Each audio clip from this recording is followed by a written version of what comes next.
Shalom, shalom. Kol halal Yahweh Bashim Yahushai, Bashim Rakakwadash. Double honors to the apostles and elders of Great Millstone who rule well, and salutations to the brethren on the four corners of the earth pushing the word of truth and in sincerity. I just wanted to go over a quick topic concerning our nation's history when it comes to the transatlantic slave trade. Because, as brothers know, the history with our people is very vast, but there's a lot of points or a lot of places that nobody really hits on concerning everywhere the nation of Israel was actually scattered to. The inspiration for this video came from actually The Rock. I was listening to two nigga women at the job, man, talking about The Rock and where it was from. Somebody said it was Hawaiian, and then somebody said that that he was black. Then somebody said he was Samoan. Then somebody, it was just. I got tired of the conversation, so I decided to look it up because I knew damn well he was a Jake.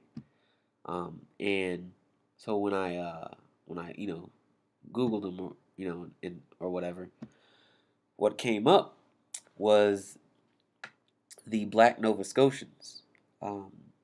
His lineage actually goes back to black men from Nova Scotia, which is in Canada. But when you go into the history, they're actually Israelites that were fleeing from American persecution that fled up to Nova Scotia in Canada, and this was the first recorded demographic of black men in Canada, as opposed to the Revolutionary War, because they were eventually offered their freedom if they would fight for the British Crown, which we all know how that went. But I just want to read into this a little bit. This is from the Wikipedia page, Black Nova Scotians. It says Black Nova Scotians are black Canadians whose ancestors fled the colonial United States as slaves or freemen and later settled in Nova Scotia, Canada during the 18th and early 19th centuries. As of the 2016 census of Canada, 21,915 black people live in Nova Scotia, most in Halifax. Since the 1950s, numerous black Nova Scotians have migrated to Toronto, Ontario, for its larger range of opportunities. Before the immigration reforms of the 1960s, black Nova Scotians formed 37% of the total black Canadian population. The first black person in Nova Scotia was recorded among the founders of Port Royal in 1605. Black people were bought as slaves, primarily from the French West Indies. So now, they're starting to tell you that now you got Judah and Benjamin, and Levi, man. French West Indies, that's Haiti. It says, to Nova Scotia during the founding of Louisbourg.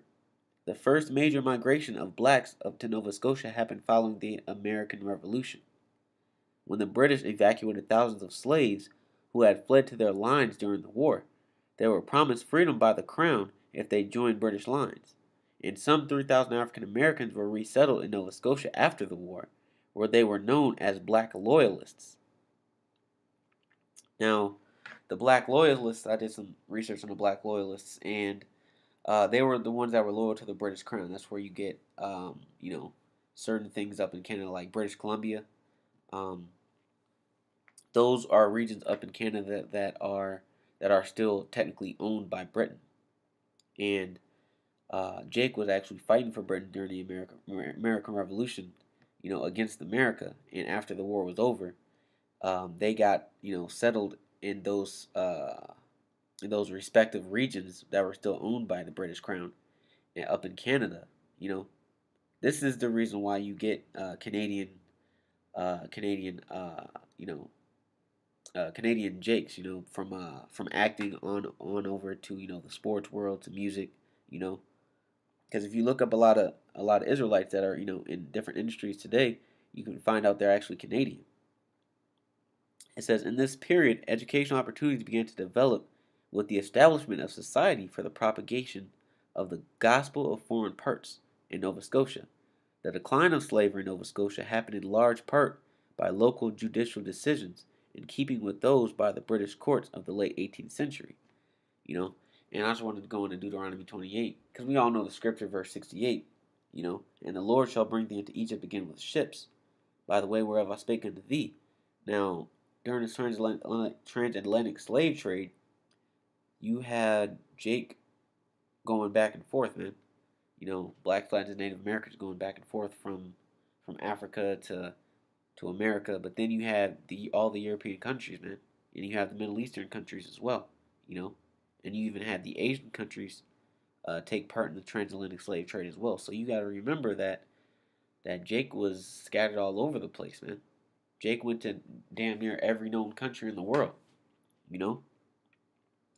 It says, "By the way whereof I spake unto thee, thou shalt see it no more again, and there you shall be sold unto your enemies for bondmen and bondwomen, and no man shall buy you." You know, and then it just tell you that there was slavery in Canada, man, especially Nova Scotia, because there were Jakes that were sold from the French West Indies, you know, and then there were Jakes that were trying to escape slavery and ended up back in slavery, you know, by going to Canada.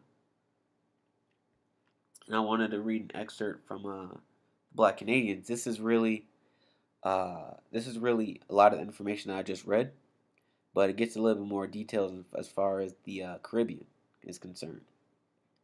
Now, this is from Black Canadians in Wikipedia. It says Black Canadians is a designation used for people of Black African descent who are citizens of or permanent residents of Canada.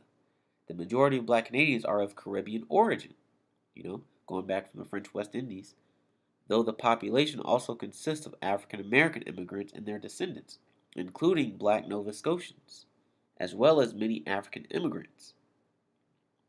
It says, Black Canadians often draw a distinction between those of Afro-Caribbean ancestry and those of African roots.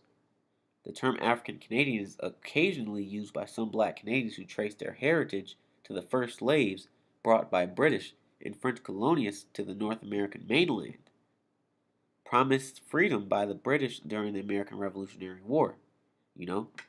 So they can actually trace their lineage as far back as the 1700s, or back as far as the Revolutionary War. When it comes to the first Israelites that were actually turned up in Canada, right? I just wanted to go down here. Let's see.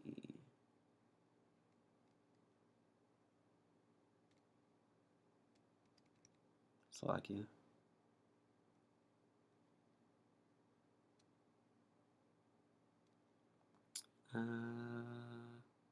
Slovakia.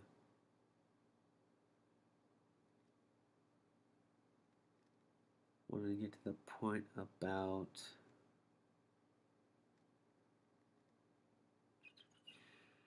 point about Sierra Leone, because now you had Jakes that were actually fled Nova Scotia and actually went all the way to Sierra Leone on the west coast of Africa. So you had Jakes that were going back and forth, and I found it here. It's under African Americans during the American Revolution.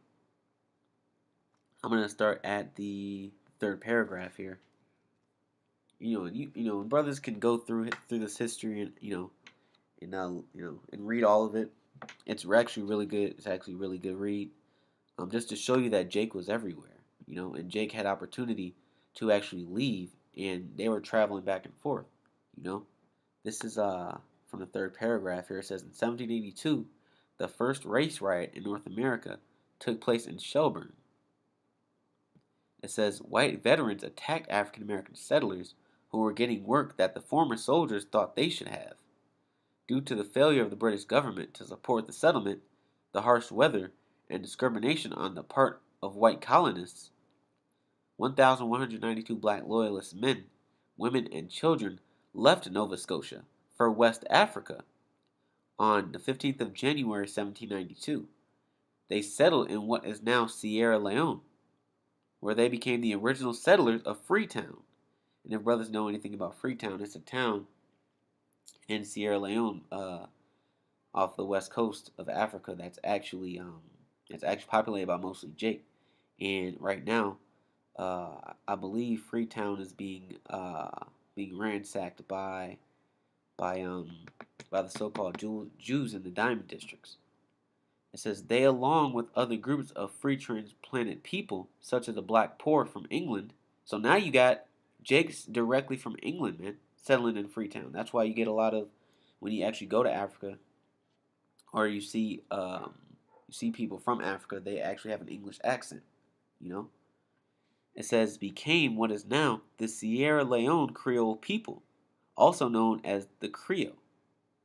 You know, and for those of you who don't know where Sierra Leone is, it's also known formally as the Sierra Leone. Officially, oh, there it goes.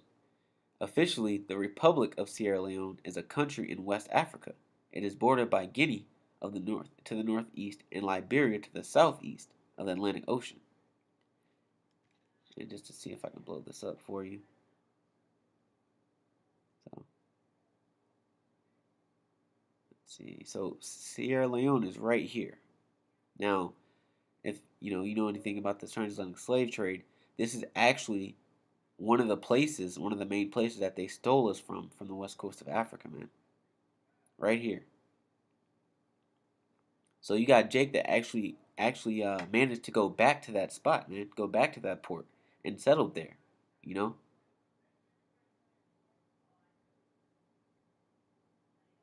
It's like it. It says also difficult to estimate due to the failure to differentiate slave and free black populations.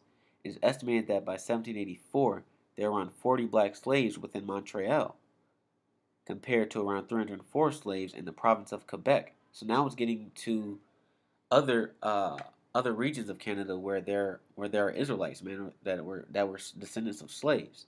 You know.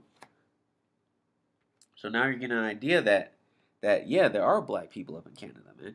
You know, or there was slavery in Canada. You know, there's more than just I know brothers like to say there's Gad and there's Issachar up there in Canada, which is true. But you got a lot of Judah, Benjamin, and Levi in Canada as well. You know, because you got to remember we were scattered all over the place. And Lord willing, I'll continue the series and try to go, into some more history to see more places where our people were actually scattered all over the world.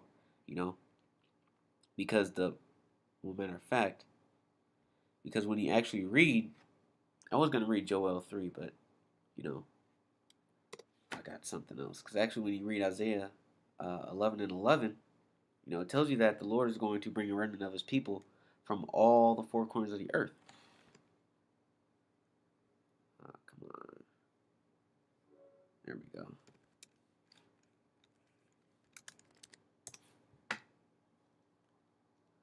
It's like my internet's moving a little bit slow.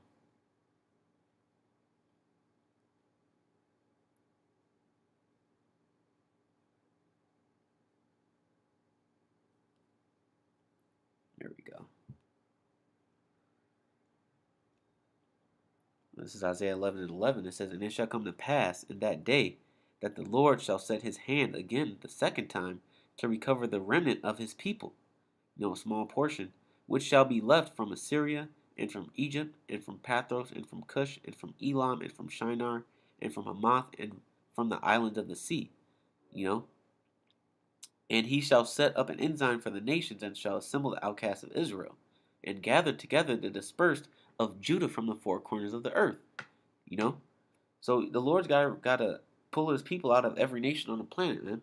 You know, and you got a lot of extensive history that goes into why Israel or there are remnants of of our people in these countries. There's a lot of history that goes on behind this. There were a lot of diasporas. There were a lot of empires. There were a lot of trading and selling and migrating and things like that. You know, and it's only so this prophecy can be fulfilled, man. So that when the Lord brings us back together, He can finally destroy this place. Because when you look at the scriptures were only written to Israel, man, and they were written to the elect. And the elect were scattered abroad, man. This is James chapter 1 verse 1. It says, "James, the servant of the Most High of the Lord Yahweh Shai, And this is a letter that James was writing, man. But he wrote it to, well, I'll just keep reading. It says, to the 12 tribes which are scattered abroad, greeting. You know? So these letters were actually written to all 12 tribes, man, that were scattered, you know? Scattered abroad, meaning all over the world, you know? So that's why we put up these videos and we go out on the highways and byways and we keep uploading videos, man. Because you got Jake that has to hear this word, you know? Because Jake was scattered all over the place, man. All over the planet, you know? Like we like to say, these are digital epistles, man. These are digital letters, you know, that go out through the internet and that can be seen night or day, man. According to Psalms the 119th chapter. I'm sorry, Slakia, Psalms the 19th chapter, you know. So I just wanted to give a little bit of history there. So right there, I'm gonna end it. I want to say, call halal Yahweh Shem Yahweh Shai. Double honor to the apostles and elders of great millstone who rule well. And salutations to the brethren on the four corners of the earth, pushing the word in truth and in sincerity. Shalom.